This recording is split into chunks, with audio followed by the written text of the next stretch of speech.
وقال عليه الصلاة والسلام: فقيه واحد أشد على الشيطان من 1000 عابد، أو كما قال عليه الصلاة والسلام।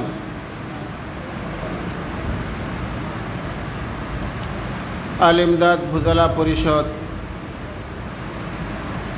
শাখাইতি এর উদ্যোগে আয়োজিত আজকের এই ফুজালা সম্মেলনে উপস্থিত মাদ্রাসার স্বনামধন্য মুহতামিম সাহেব, আসাতিজায়ে কেরাম, হযরাতে উলামায়ে কেরাম, ফুজালায়ে ইজাম, আজিজ তালাবা, আল্লাহ পাকের অশেষ মেহেরবানি যে আল্লাহ পাক আমাদেরকে এক সংকটময় মুহূর্তে ফুজালায়ে কেরামের দায়িত্ব, কর্তব্য, ফুজালায়ে কেরামের জিম্মাদারি সম্পর্কে আলোচনা করার একটা সেমিনার আল-ইমদাদ ফুজালা পরিষদ কর্তৃক আয়োজন করা হয়েছে। এই জন্য যারা এই সেমিনারের আয়োজন করেছেন, আমি তাদেরকে অন্তরের অন্তঃস্থল থেকে মোবারকবাদ জানাই। বর্তমান সময়ে দেওবন্দি মাদ্রাসা, কওমি মাদ্রাসার বিরুদ্ধে নানামুখী ষড়যন্ত্র চলছে। এই ষড়যন্ত্রকে মোকাবেলা করার জন্য আমরা যারা কওমি মাদ্রাসার সূর্য সন্তান, আমাদেরই উদ্যোগী ভূমিকা পালন করতে হবে। আর এই জন্য এই ধরনের সেমিনারের মাধ্যমে আমাদেরকে একটু জাগ্রত করা হয়, আমাদের দায়িত্ব সম্পর্কে সচেতন করা হয়। এই জন্য যারা এই আয়োজন করেছেন, এই আয়োজকদেরকে আমি আবারও মোবারকবাদ জানাচ্ছি। আল্লাহ পাক রব্বুল আলামিন যুগে যুগে আম্বিয়ায়ে কেরাম আলাইহিমুসসালাতু ওয়াসসালামকে মানুষের হেদায়েতের জন্য প্রেরণ করেছেন। আম্বিয়ায়ে কেরাম আলাইহিমুসসালামের ধারা শেষ হওয়ার পর এই দায়িত্ব পালন করবেন উলামায়ে কেরাম। আল উলামা ও ওয়ারাসাতুল আম্বিয়া। যুগে যুগে উলামায়ে কেরাম এই দ্বীনের হেফাজতের জিম্মাদারি পালন করে গেছেন। ভবিষ্যতেও এই জিম্মাদারি উলামায়ে কেরামই পালন করবেন। উলামায়ে কেরামই হলেন ওয়ারিসে নববী। বাপের সম্পদ যেমন উত্তরাধিকারী যারা, তারা সম্পদ রক্ষা করে, ঠিক তদ্রূপভাবে আমরা যারা নবীর ওয়ারিস, আমরা এই নবুয়তের যে জিম্মাদারি ছিল সেই জিম্মাদারি পালন করে যাব।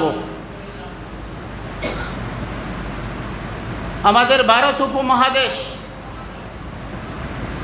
দীর্ঘ 800 বছর পর্যন্ত মুসলমানদের শাসন ছিল।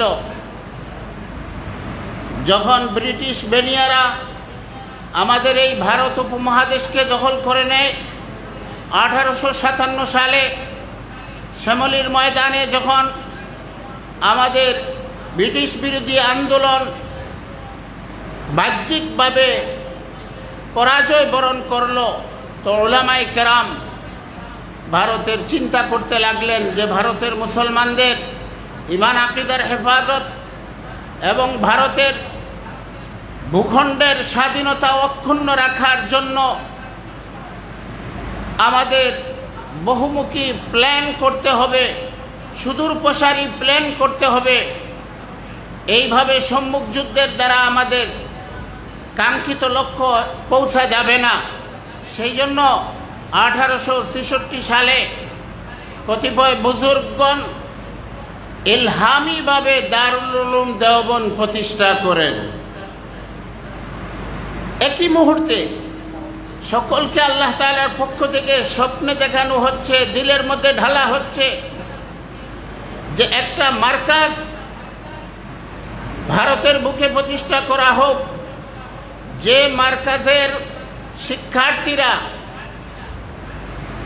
রং এবং রূপে যদিও ভারতী হবে, কিন্তু চিন্তা চেতনায় তারা মাদানী হবে, চিন্তা চেতনায় তারা রওজা আতহারের সঙ্গে সম্পর্ক আলা হবে। নবী পাক সাল্লাল্লাহু আলাইহি ওয়াসাল্লামের যোগ্য উত্তরসূরি হবে। এই চিন্তা করে এলহামি মাদ্রাসা দারুল উলুম দেওবন্দ প্রতিষ্ঠা করা হয়। দারুল উলুম দেওবন্দের যে লক্ষ্য এবং উদ্দেশ্য, এই লক্ষ্য উদ্দেশ্যই আমাদের উলামায়ে দেওবন্দের লক্ষ্য উদ্দেশ্য। দারুল উলুম দেওবন্দ যে লক্ষ্য উদ্দেশ্য নিয়ে কাজ করে গেছেন, আমরা উলামায়ে দেওবন্দ চাই সরাসরি দেওবন্দ মাদ্রাসার শিক্ষার্থী হই অথবা মাধ্যমে আমি দেওবন্দ মাদ্রাসার ফুজালায়ে কেরামের শিক্ষার্থী হই না কেন, আমি ফুজালায়ে দেওবন্দ। যদি দেওবন্দের চিন্তাধারা লালন করি তবে আমি দেওবন্দি, আর যদি দেওবন্দের চিন্তাধারা লালন না করি তাহলে দেওবন্দ মাদ্রাসায় পড়িয়াও দেওবন্দি হওয়া যায় না, কাসিমি হওয়া যায় না। উলামায়ে দেওবন্দ বিশেষ যে লক্ষ্য নিয়ে দারুল উলুম দেওবন্দ প্রতিষ্ঠা করেছিলেন, আল্লামা কাসিম নানতবী রহমতুল্লাহি আলাইহি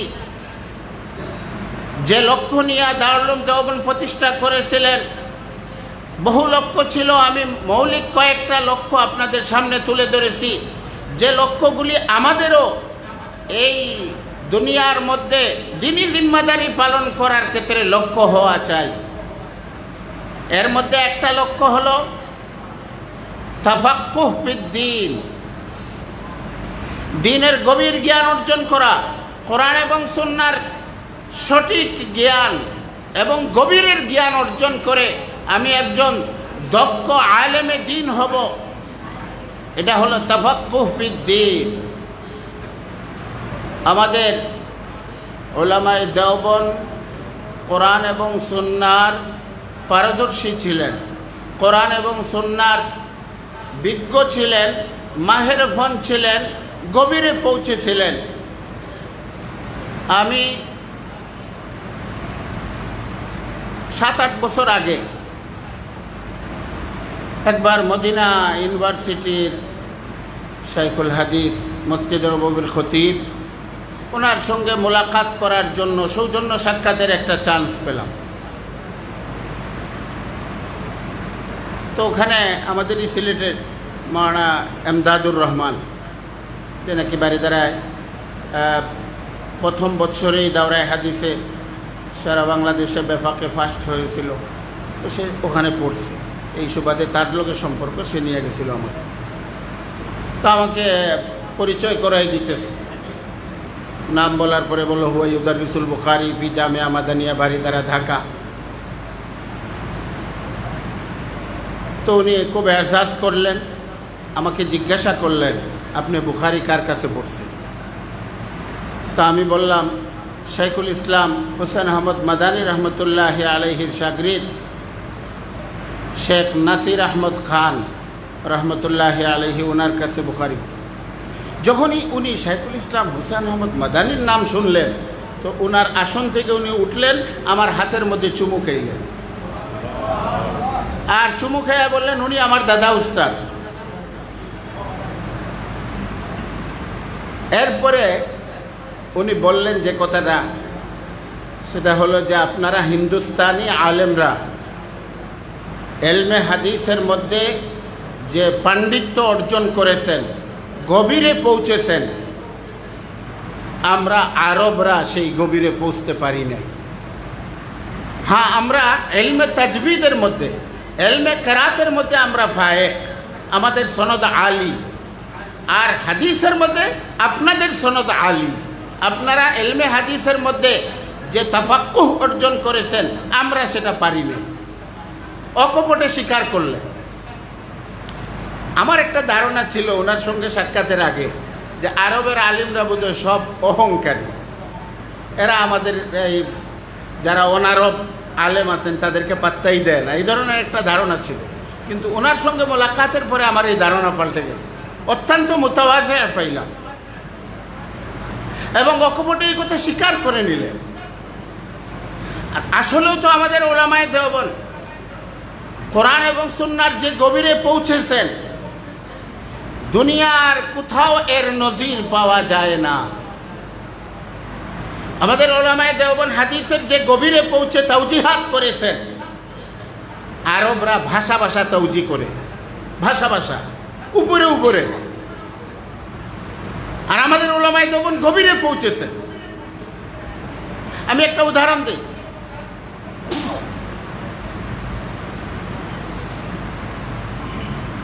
আপনারা হাদিসের মধ্যে পড়েছেন, উমিরা বেলালুন আন ইয়াশফা আল আযান ওয়া ইউতির আল ইকামা। বেলাল রাদিয়াল্লাহু আনহুকে ইতারে ইকামতের নির্দেশনা দেওয়া হয়েছে। এখন হিজাজি উলামা যারা আছেন তারা সবাই ইতারে ইকামত দ্বারা মুরাদ নেন আলফাজে ইকামতকে এক একবার উচ্চারণ করা। হিজাজের তামাম উলামা ইকরাম এটাই মুরাদ নিয়েছেন, আইম্মায়ে সালাসা এটাই মুরাদ নিয়েছেন। ইতারে ইকামত মানে আলফাজে ইকামত এক একবার উচ্চারণ করা। আমাদের উলামায়ে দেওবন্দ এটার তাওজি কত সুন্দর করেছেন। বলেন ইতার দুই প্রকার, একটা ইতারে কালিমাতি আর একটা ইতারে সৌতি। এই হাদিসের মধ্যে ইতারে সৌতি মুরাদ। আলফাজে ইকামত দুই শব্দকে এক শ্বাসে উচ্চারণ করা, এটাই মুরাদ ইতার দ্বারা। আল্লাহু আকবার, আল্লাহু আকবার, আল্লাহু আকবার, আল্লাহু আকবার এক শ্বাসে উচ্চারণ করবে। আশহাদু আল্লা ইলাহা ইল্লাল্লাহ, আশহাদু আল্লা ইলাহা ইল্লাল্লাহ এক শ্বাসে উচ্চারণ করবে। বাস ইতারে সৌতি পয়দা হয়ে গেল। হাদিসের মধ্যে এটাই মুরাদ। শাইখুল হিন্দ রহমতুল্লাহি আলাইহি ফাতহুল মুলহিম জিলদে সালিসের মধ্যে উনি আরেকটা তাওজি করেছেন। সাব্বির আহমদ উসমানী রহমতুল্লাহ আলাইহি শাইখুল হিন্দের কথা নকল করেছে যে এই ইতার যেটা হাদিসের মধ্যে আসছে এটা বয়ানে জাওয়াজের উপরে মাহমুল। আসলে শফএ আজান, শফএ ইকামত, ইকামতের কালিমা দুইবার উচ্চারণ করা সুন্নত, বাকি বওয়াক্তে জরুরত এক একবার উচ্চারণ করলেও চলবে। কত সুন্দর তাওজি করে ফেললেন। এখন আর হাদিসের মধ্যে কোনো সংঘাত রইল না। শফএ ইকামত, ইতারে ইকামতের মধ্যে কোনো তাআরুজ রইল না। সফরের মধ্যে তাড়াহুড়া, মনে করেন আপনার ট্রেন ধরতে হবে, বিমান ধরতে হবে, বাস ধরতে হবে, গাড়ি ধরতে হবে, প্ল্যাটফর্মের মধ্যে আপনি নামাজ পড়বেন, এই মুহূর্তে তাড়াহুড়া করেই নামাজ পড়তে হবে। এই জন্য তো সফরের মধ্যে কসরের হুকুম। এখন একামত, জামাতে নামাজ পড়লে একামতও দেওয়া সুন্নত। একামত দিবেন কীভাবে? এক একবার দিয়ে শেষ করেন, এক একবার দিয়ে একামত শেষ করেন, বক্ত জরুরত। উলামায়ে দেওবন্দ তাফাক্কুহ ফিদ্দীন হাসিল করেছেন। শাইখুল হিন্দ রহমতুল্লাহি আলাইহি উনি যেভাবে সহিহ বুখারী শরীফের তাওজিহাত করেছেন, সহিহ বুখারী শরীফের প্রথম যে বাব বাদুলহি, এই বাদুলহির মধ্যে শাইখুল হিন্দ রহমতুল্লাহ আলাইহি বলেন এখানে আজমতে ওহী উদ্দেশ্য। বাস একটা শব্দ আজমতে ওহী। এই আজমতে ওহীর কথা দিয়া শাইখুল হিন্দ রহমতুল্লাহি আলাইহি বাদুলহির সমস্ত হাদিসের তরজমাতুল বাবের লগে মুনাসাবাত সহজ করে দিয়েছেন। আমাদের উলামায়ে দেওবন্দ এইভাবে গভীরে পৌঁছেছে। কেরাত খালফাল ইমামের মাসলা, আরেকটা মিসাল দিয়ে শেষ করি এই বিষয়। কেরাত খালফাল ইমামের মাসালায় লা সালাতা ইল্লা বিফাতিহাতিল কিতাব, এটা একদিকে হাদিস আছে। আবার উবাদা ইবনে সামিত রাদিয়াল্লাহু তাআলা আনহুর এক খাস রওয়ায়াত যেটা তিরমিজি, আবু দাউদ ওগেরা কিতাবের মধ্যে আছে। দুনো হাদিসের জবাব শাইখুল হিন্দ রহমতুল্লাহি আলাইহি এক গুলি দ্বারা মারছেন। বলছেন উবাদা ইবনে সামিত রাদিয়াল্লাহু আনহুর আম রওয়ায়াত যেটা লা সালাতা লিমান লাম ইয়াকরা বিফাতিহাতিল কিতাব, এটা সহিহ কিন্তু সরিহ না কেরাত খালফাল ইমামের ক্ষেত্রে। এটা মুনফরিদের ক্ষেত্রে আসছে। এটা কেরাত খালফাল ইমামের ব্যাপারে সরিহ না, সহিহ কিন্তু সরিহ না। আর উবাদা ইবনে সামিতের খাস রেওয়ায়েত যেটা, এটা সহিহ বটে, কারাত কালবাল ইমাম বুঝায়, কিন্তু সহিহ না। শেষ। লম্বা এক আলোচনা এক বাক্যের দ্বারা শেষ করে দিয়েছে। উলামায়ে দেওবন্দ সেই তাফাক্কুহ ফিদ্দীন হাসিল করেছে। আমরা যারা ফুজালা আছি, যারা তুলাবা আছি, আমাদের সকলের দায়িত্ব হলো কোরআন এবং সুন্নাহর গভীরে পৌঁছে কোরআন সুন্নাহর মাহিরে ফন হওয়া। এই যুগে দক্ষ উলামায়ে কেরামের বড় অভাব, এবং ইলমে দ্বীনের চর্চা যদি মাহিরে ফন উলামায়ে কেরামের মাধ্যমে না থাকে, তাহলে এই ফন আমাদের থেকে হাতছাড়া হয়ে যাবে। এই জন্য মাহারত হাসিল করতে হবে। মাহের উস্তাদের সান্নিধ্যে থেকে মেহনতের মাধ্যমে আমরা সুযোগ্য বনব, তাফাক্কুহ ফিদ্দীন হাসিল করব। ফারেক হওয়ার পরে এই দেখেন হযরতুল উস্তাদ মুফতি পালনপুরি রহমতুল্লাহি আলাইহি বলতেন দুইটা শব্দ, এটা আমাদের তালেবে ইলমদেরকে তাদের ইলমি ইনহিতাতের দিকে নিয়ে যাচ্ছে। দুইটা শব্দ, এক শব্দ হলো ফারেক, দাওরায়ে হাদিস শেষ করার পরে অথবা ইফতা, আদব ইত্যাদি তাখাসসুসাত পড়লাম, এরপরে বলা হয় আমাদেরকে ফারেক। ফারেক মানে অবসর। তো আমরাও মনে করি যে আমাদের এই এক লেখাপড়ার প্যারা ছিল দীর্ঘদিন, এখন এটা মাথার থেকে শেষ হইল, অবসর হইলাম। এই শব্দ আমাদেরকে ইলমের মধ্যে ইনহিতাতের দিকে নিয়ে যাচ্ছে, ইলমের মধ্যে তারাক্কি করার পথ বন্ধ করে দিচ্ছে। আমরা ফারেক নই। মওত পর্যন্ত আমাদের তাহসিলে ইলম হাসিল করার পিপাসা দিলের মধ্যে থাকতে হবে। সবাই হাদিস পড়ছি, মানহুমান লা ইয়াশবাআন, মানহুমুন ফিল ইলম, মানহুমুন ফিদ দুনিয়া। আমরা তো দুনিয়ার লুবি নই, আমরা তো ইলমের লুবি, আমরা ইলমের পিপাসু। তো ইলমের পিপাসু যারা হবে তাদের পিপাসা তো নিবারণ হবে না কবরে যাওয়ার আগ পর্যন্ত। সুতরাং আমরা ফারেক নই, যদিও আমাদেরকে পরিভাষায় ফারেক বলা হয়, কিন্তু আমরা ইলমে দ্বীন থেকে ফারেক হতে পারি না। আমি যখন দাওরায়ে হাদিস পড়লাম, বেফাকে পরীক্ষা দিয়া ভালো রেজাল্ট করলাম, আবার দেওবন্দে গিয়া দাওরা পড়লাম, ওখানেও ভালো রেজাল্ট করলাম, তো মনের মধ্যে কিছুটা ভাব আসলো আর যে আমি তো ভালো, আমি অনেক পারি, ভালো রেজাল্ট করতে পারছি। যখন ইফতায় ভর্তি হলাম, দেওবন্দে ইফতায় ভর্তি হলাম, দারুল উলুমের মঈনে মুদারিস হওয়ার সুযোগ ছিল পজিশনে থাকার কারণে, নাসির খান রহমতুল্লাহি আলাইহি বলছিল না। তো আমি তো আর ওই অফার নিলাম না, আমি ইফতায় ভর্তি হলাম। তো ইফতায় ভর্তি হওয়ার পরে আমার মনে হইল যে আমার চেয়ে জাহেল মনে হয় দুনিয়াতে আর কেউ নাই, আমি কিছুই জানি না। তো ইফতার পড়ার পরে কি আমি আলেম হয়ে গেছি? আমরা যত পড়াশোনা করব ইলমের পরিধি শেষ হবে না।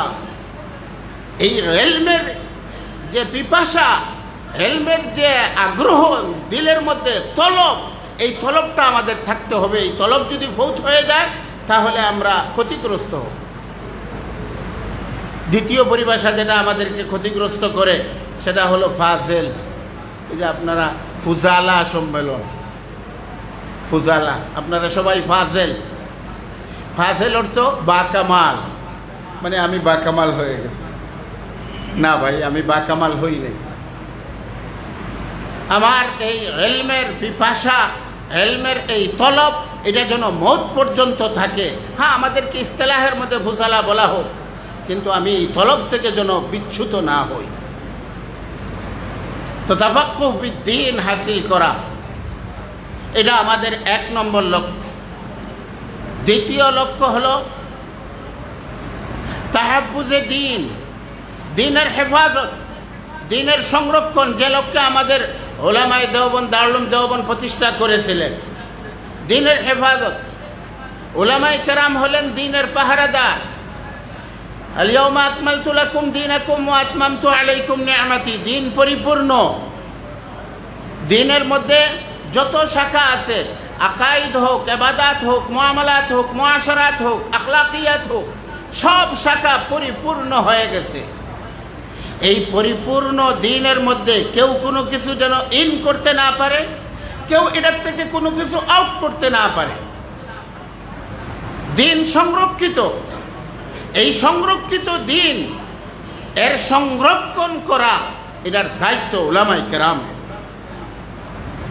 যেমন একটা দেশের সেনাবাহিনী দেশের স্বাধীনতা সার্বভৌমত্বের অতন্দ্র প্রহরী হয়ে থাকে, উলামায়ে কেরাম হলেন এই দিনের অতন্দ্র প্রহরী। এই দিনের মধ্যে কেউ কোনো কিছু ইন করতে পারবে না, কেউ আউট করতে পারবে না। আকীদার মধ্যে যে কোনো ধরনের গলতি আসুক, উলামায়ে দেওবন্দের জিম্মাদারি হলো ওই গলতিকে মানুষের সামনে তুলে ধরা। ইয়াহমিলু হাযাল ইলমা মিন কুল্লি খালাফিন উদুলুহু ইয়ানফুনা আনহু তাহরিফাল গালিব। উলামায়ে দেওবন্দের জিম্মাদারি হলো এরা দিনের মধ্যে যারা সীমালঙ্ঘনকারী আছে এই সীমালঙ্ঘনকারীদের বিকৃতিকে দূর করবে। ওয়া ইনতিহালাল মুবতিলিন, বাতিলপন্থীদের সংমিশ্রণ দূর করবে। ওয়া তাবিলাল জাহিলিন, মূর্খদের অপব্যাখ্যাকে দূর করবে। বর্তমান যুগে তাহরিফাল গালিন, এই গালিনদের মেসদাক বর্তমান যুগে শিয়ারা, এতাআতিরা। এতাআতি গ্রুপ আছে না, এতাআতি গ্রুপ শিয়া, এটা বর্তমান যুগের গালি এর মেসদাক।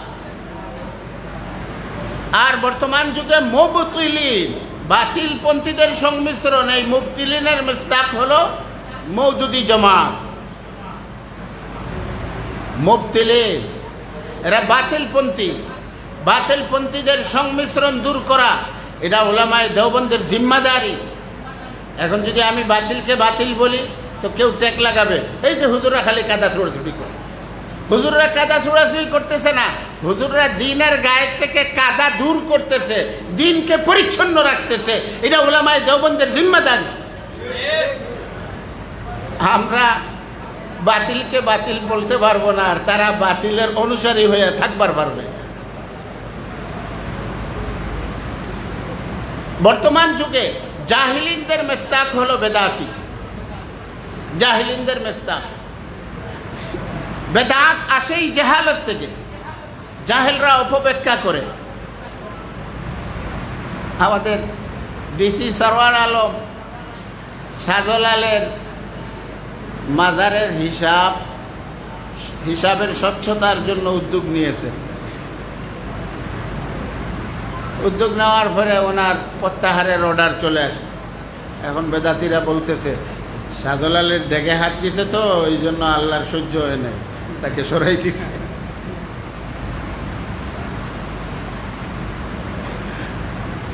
যাক, এটা লম্বা বিষয়, আমরা সবাই কম বেশি জানি। বেদাতি যারা, এরা হলো জাহেল। জাহালতের কারণে তারা বেদাতের মধ্যে লিপ্ত হয়। এই জাহালত দূর করে ইলমের নূর মানুষের সামনে পেশ করা এটা উলামায়ে উম্মতের জিম্মাদারি। কাজে তাহাব্বুদে দ্বীনের জন্য আমরা আমাদের জিম্মাদারি পালন করব। বাতিলকে বাতিল বলবো, কাদিয়ানীদেরকে কাফের বলবো, মওদুদিবাদকে বাতিল বলবো। আমরা যত বাতিল আছে সব বাতিলকে বাতিল বলবো। আমরা কোনো সময় বাতিলের সঙ্গে আতাত করি নাই। উলামায়ে দেওবন্দ বাতিলের সঙ্গে আতাত করতে পারে নাই। শাইখুল ইসলাম হুসেন আহমদ মাদানী রহমতুল্লাহি আলাইহিকে পারে নাই। রশিদ আহমদ গাঙ্গুহি রহমতুল্লাহ আলাইকে পারে নাই। শাহ ইসমাইল শহীদ রহমতুল্লাহি আলাইকে পারে নাই আমাদের উলামায়ে দেওবন্দের কাউকে ম্যানেজ করতে। উলামায়ে দেওবন্দ যখন এইভাবে হকের উপরে অটুট থাকবেন তখনই উলামায়ে দেওবন্দের জিম্মাদারি পালন হবে। উলামায়ে দেওবন্দের চিন্তাধারাকে লালন করতে পারব। আমরা যখন দিনে যে কোনো কাজ করতে যাই তখন দুইটা অবস্থার সম্মুখীন হই। আমাদের সকলের মুরব্বী আমার উস্তাদ আল্লামা নূর হোসেন কাসিমি রহমতুল্লাহ আলাইহি, ওনার কাছে তালেবে ইলমি জমানায় তো 3 বছর পড়াশোনা করছি, আবার মুদাররিসের জমানায় ওনার সান্নিধ্যে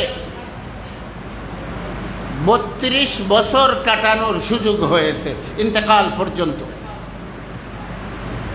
তো হযরতের কাছ থেকে শুনছি, হযরত বলছেন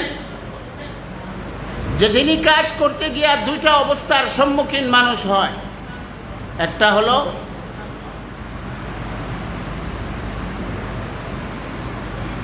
ত্যাগ স্বীকারের সম্মুখীন হয়, মুজাহাদা, যে কোনো ধরনের জুলুম, যে কোনো ধরনের হুমকি, যে কোনো ধরনের কষ্ট স্বীকার করার সম্মুখীন হবে। তো উলামায়ে দেওবন্দের জিম্মাদারি হলো এই কষ্ট, এই জুলুম, এই ত্যাগ স্বীকার করে দ্বীনি কাজ চালিয়ে নেওয়া, এটা উলামায়ে দেওবন্দের জিম্মাদারি। দ্বিতীয় যে অবস্থার সম্মুখীন আমরা হই সেটা হলো লোভ লালসা। বাতিলদের পক্ষ থেকে অফার আসবে, বাতিলদের পক্ষ থেকে আসেন আমাদের সঙ্গে মিশেন, এতগুলো আসন দিয়ে দেব, আসেন আমাদের সঙ্গে এত কোটি টাকা দিয়ে দেব, টাকার ছড়াছড়ি হবে, লোভ লালসা আসবে। এই অফারের সম্মুখীন আমরা হলে তাদের অফারকে গ্রহণ না করে হকের উপরে অটল থাকা, এটা উলামায়ে দেওবন্দের অন্যতম বৈশিষ্ট্য। কোনো অফারে আমরা বিভ্রান্ত হব না, কোনো জেল জুলুম, কোনো নির্যাতন আমাদেরকে পিছপা করবে না হক থেকে এক বিন্দু পরিমাণও। এটা আমাদের বৈশিষ্ট্য উলামায়ে দেওবন্দের। আমরা 17 বছর ফ্যাসিস্ট সরকারের নির্যাতনের সম্মুখীন ছিলাম, নানাভাবে আমরা নির্যাতিত হয়েছি, আমাদেরকে ম্যানেজ করতে পারে নাই। কিছু উলামায়ে কেরাম হিকমতের নাম দিয়ে শুকরিয়া মাহফিল করছেন, এটা আমরা করি নাই, আমরা করি নাই। আল্লামা নূর হোসেন কাসেমী যান নাই শুকরিয়া মাহফিলে। আল্লামা নূর হোসেন কাসেমী রহমতুল্লাহ আলাইহি উনি জাহেদ মানুষ ছিলেন এবং উনি দুনিয়ার ব্যাপারে, দ্বীনের ব্যাপারে বড় সচেতন মানুষ ছিলেন। হেফাজতের আন্দোলনের সময় আমরা তো প্রত্যক্ষদর্শী। মাদ্রাসার অফিসে আসলো র্যাবের বিরাট বহর, এসে বলল হুজুর আপনার র্যাব হেডকোয়ার্টারে যাইতে হবে। কেন যাইতে হবে? হ্যাঁ, আমাদের স্যার ডাকছেন, আপনাকে ওখানে যেতে হবে। অবস্থা এমন যে জোর করে নিয়ে যাবে যদি স্বেচ্ছায় না যান, অবস্থাটা এমন। তো হুজুর বললেন হ্যাঁ ঠিক আছে যাব, আমি আমার গাড়ি দিয়ে যাব, আমার গাড়ি দিয়ে যাব, আপনাদের গাড়িতে যাব না। ঠিক আছে হুজুর।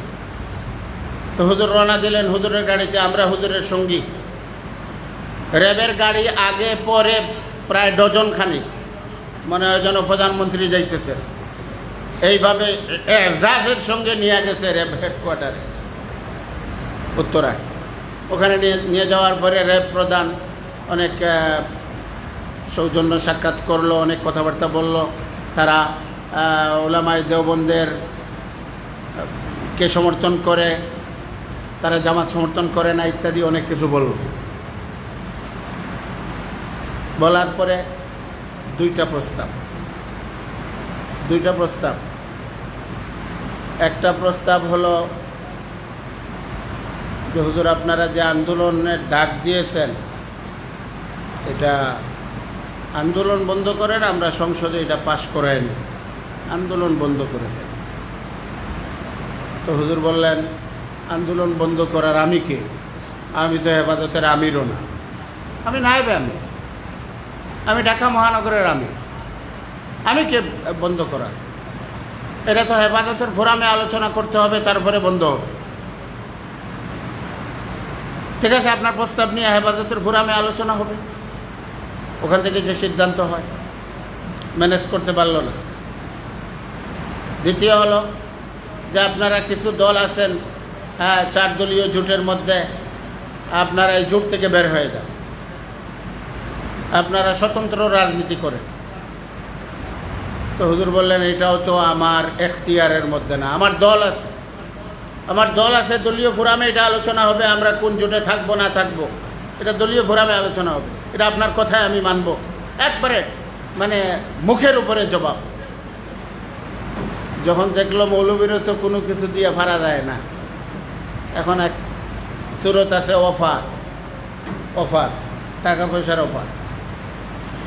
তো 1000 টাকার বান্ডিলের এক বস্তা কত কোটি টাকা হবে আল্লাহ পাক ভালো জানে।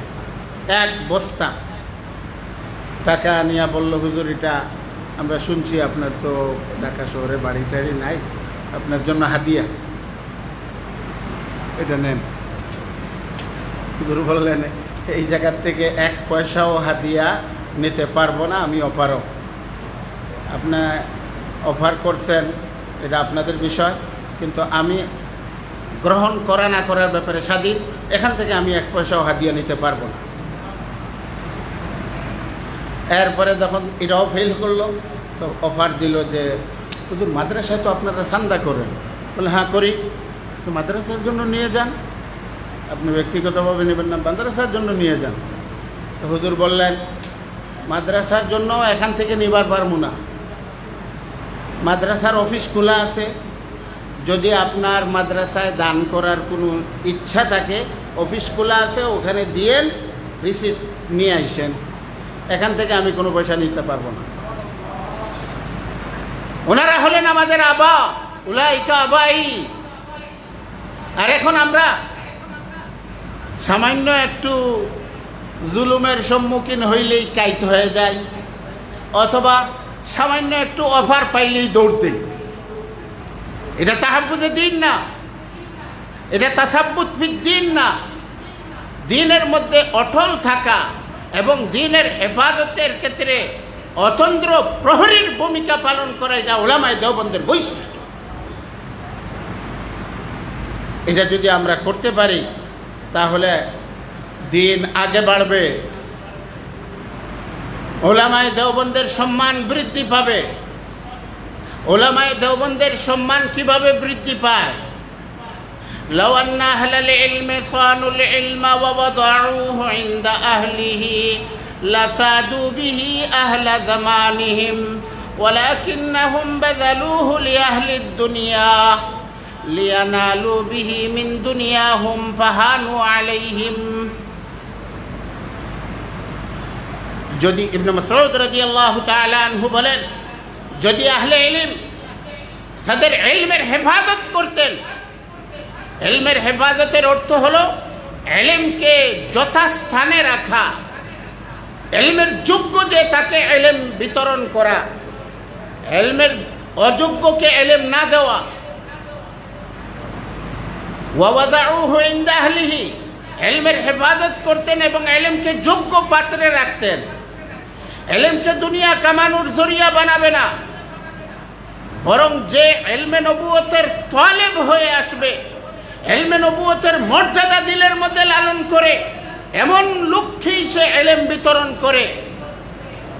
লাসাদু বিহি আহলা জামানিহিম, এই ইস্তিগনার সিফত নিয়ে যদি আহলে ইলম ইলম চর্চা করে, তো তাহলে সে দুনিয়ার নেতৃত্ব দিবে, দুনিয়ার নেতৃত্বের আসনে বসবে।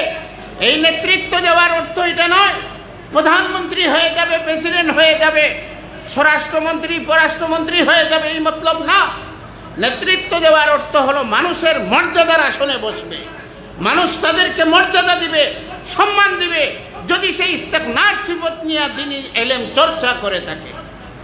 ওয়ালাকিন্নাহুম বাযালুহু লিআহলিদ দুনিয়া, তবে তারা ইলমকে বিতরণ করছে দুনিয়াবাসীর জন্য, দুনিয়াদারের জন্য। লিয়ানালু বিহি মিন দুনিয়াহুম, তাদের থেকে মালপানি অর্জন করার জন্য, দুনিয়ার স্বার্থ অর্জনের জন্য। ফাহানু আলাইহিম, ফলে তারা তাদের কাছে অপদস্থ হচ্ছে দুনিয়াদারদের কাছে। এই জন্য আমাদের সম্মান, আমাদের মর্যাদা অটুট থাকবে যদি আমরা ইস্তিগনার সিফত নিয়ে কাজ করতে পারি। যদি উলামায়ে দেওবন্দ দুনিয়া বিমুখ হয়ে দুনিয়ার জিম্মাদারি পালন করে, তাহলে দুনিয়া তার পায়ের তলে আসবে, দুনিয়া আসবে তার, আল্লাহ তাকে উপবাস রাখবেন না, আল্লাহ তাকে ক্ষুধার্ত রাখবেন না, আল্লাহ তাকে সম্মানজনক রিজিকের ব্যবস্থা করবেন। আর আমি যদি দুনিয়ার পিছনে দৌড়াই তাহলে দুনিয়াদারদের কাছে, দুনিয়ার কাছে আমি অপদস্থ হব। কাজে দুনিয়া বিমুখ হইতে হবে। দুনিয়া বিমুখ হওয়ার অর্থ এটা নয় যে দুনিয়া আমি কামাই করব না। দুনিয়া তো দারুল আসবাব হিসাবে আমি আসবাবকে গ্রহণ করব, কিন্তু এটা আমার দিলের মধ্যে ঢুকবে না। আমার দিলের মধ্যে থাকবে কোরআন এবং সুন্নাহর এই ইলম বিতরণ, এটা থাকবে আমার দিলের মধ্যে। আম্বিয়া কেরামের ওয়ারাসতের জিম্মাদারি পালন, এটা আমার দিলের মধ্যে থাকবে।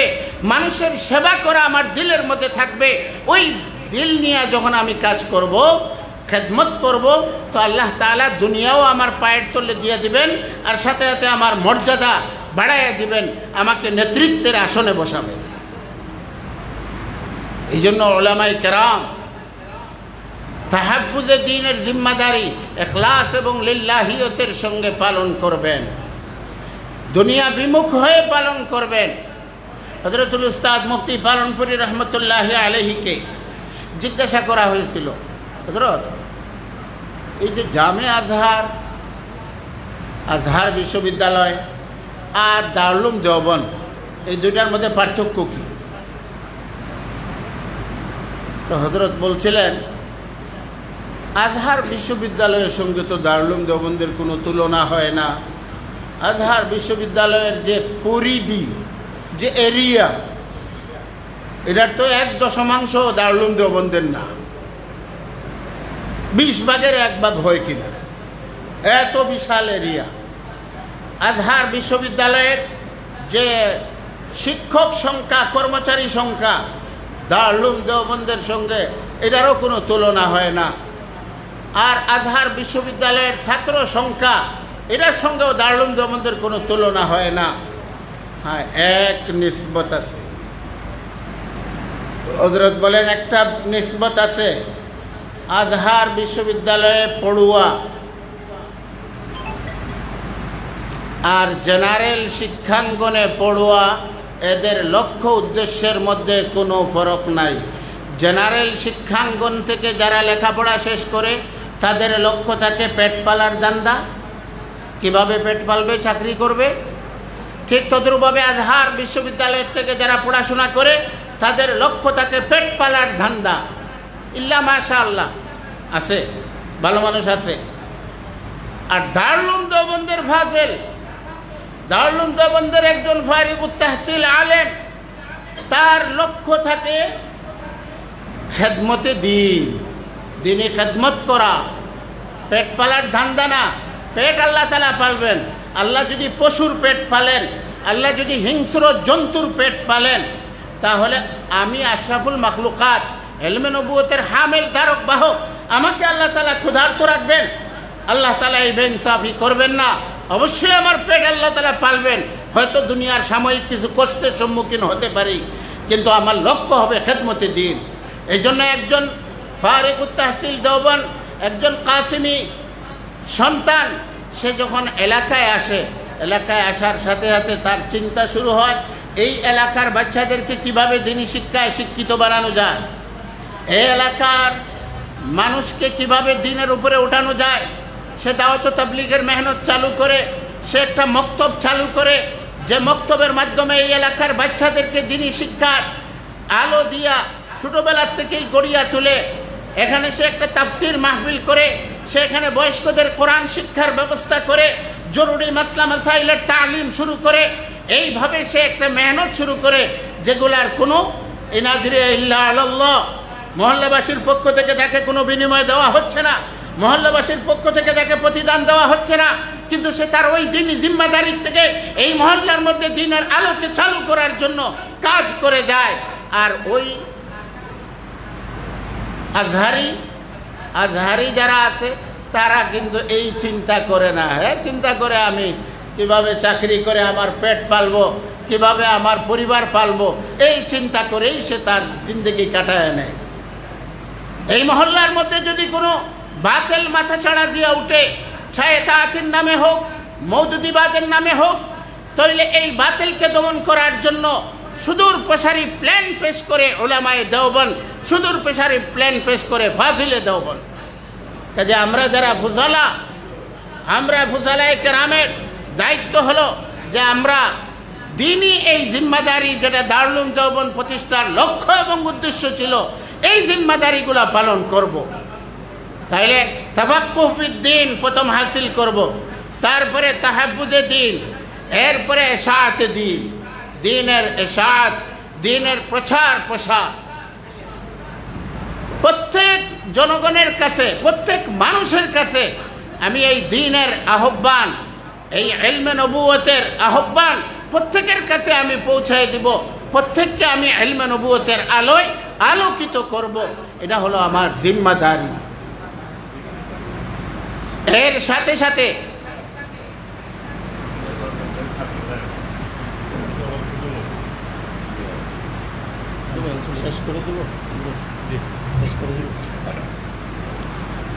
আমার সময় শেষ হয়ে গেছে, আমি কথা অগোছালোইভাবে শেষ করতেছি। আমি মোটা যে কয়েকটা কথা বলছি, এই জিম্মাদারিগুলো আমরা পালন করব। সাথে সাথে নিজেকে গড়ে তুলব ইত্তেবায়ে সুন্নতের আলোকে, তাজকিয়ায়ে নফসের মাধ্যমে। আজকে আমাদের কওমি মাদ্রাসার তালেবে ইলমদের তাজকিয়া এবং তরবিয়তের বড় অভাব। আর এই তরবিয়তের অভাবের কারণে সে চিন্তা করে লেখাপড়া শেষ করার আগেই যে কিভাবে দুনিয়ার মধ্যে টাকার মালিক হওয়া যায়, কিভাবে দুনিয়া কামানো যায়, এই চিন্তা তার তালেবে ইলমি জমানায় শুরু হয়ে যায়। অতঃপর সে একটা সমিতি করে এখান থেকে কিভাবে একটা ফান্ড জোগাড় করা যায়, এরপরে লেখাপড়া শেষ করে এটা দিয়ে আসে কিভাবে ব্যবসা বাণিজ্য করবে অথবা বিদেশ যাবে। আমভাবে আমাদের সিলেটের বিশেষভাবে এই ফিতনা, এটা বেশিরভাগ সিলেটের মধ্যে, নন সিলেটের মধ্যে এটা কম আছে। আমরা লেখাপড়া শেষ করার আগেই চিন্তা করি কোন দেশে যাব, ইউরোপে যাব না মিডল ইস্ট যাব, আর কিভাবে দুনিয়া কামাই করব। এই চিন্তাধারার থেকে আমাদের বেরিয়ে আসতে হবে। আমরা সবাই যদি এইভাবে ইলমে নবুয়তের জিম্মাদারি পালন থেকে দূরে গিয়ে সবাই আমাদের পেট পালার ধান্দার মধ্যে লেগে যায়, তাহলে আল উলামা ওয়ারাসাতুল আম্বিয়া, আমি কিসের ওয়ারিস হইলাম? ওয়াইনাল আম্বিয়া লাম ইওয়ারিসু দিনারান ওয়ালা দিরহামান, টাকা আন ওয়ালা পয়সা আন। তো আমি কেন টাকা পয়সার ওয়ারিস হইলাম? আম্বিয়ারা তো টাকা পয়সার ওয়ারিস বানান নাই। ইন্নামা ওয়ারাসুল ইলমা, আম্বিয়া কেরাম তো ইলমের উত্তরাধিকারী বানাইছেন। আমি সেই জিম্মাদারি পালন করি। আমি ওই চিন্তা মাথার মধ্যে নেই, দুনিয়ার লোভ লালসা দিল থেকে দূর করি। আল্লাহ তাআলা আমাকে দুনিয়ার মধ্যে সম্মানী বানাবেন, আল্লাহ তাআলা আমার রিজিকের সম্মানজনক ব্যবস্থা করবেন। এই ইতিকাদ আল্লাহর জাতের উপরে রাখিয়া আমাদের জিম্মাদারিগুলো পালন করি। আল্লাহ তাআলা আমাদের সবাইকে আমার এই টোটাপাটা কথাগুলা বুঝার এবং আমল করার তৌফিক দিন। ওয়া আখিরু দাওয়ানা আলহামদুলিল্লাহি রাব্বিল আলামিন। আলহামদুলিল্লাহ। সম্মানিত উপস্থিতি, আমরা এতক্ষণ যাবৎ আলোচনা শুনছিলাম জামিয়া তাওয়াক্কুলিয়া রেঙ্গার সুনামধন্য শাইখুল হাদিস হযরত মাওলানা মকবুল হোসেন কাসিমি সাহেবের কাছ থেকে। সম্মানিত উপস্থিতি, আমরা দেখতে পাচ্ছি আমাদের মধ্যে এসে উপস্থিত হয়েছে আমাদের আজকের এই ফুজালা সম্মেলনের প্রধান অতিথি জামিয়া কাসিমুল উলুম দরগাহ হযরত শাহজালাল রাহমাতুল্লাহি আলাইহি এর সুনামধন্য শাইখুল হাদিস হযরত মাওলানা মাহমুদ হোসেন সাহেব শাইখুল হাদিস দরগাহ মাদ্রাসা সিলেট।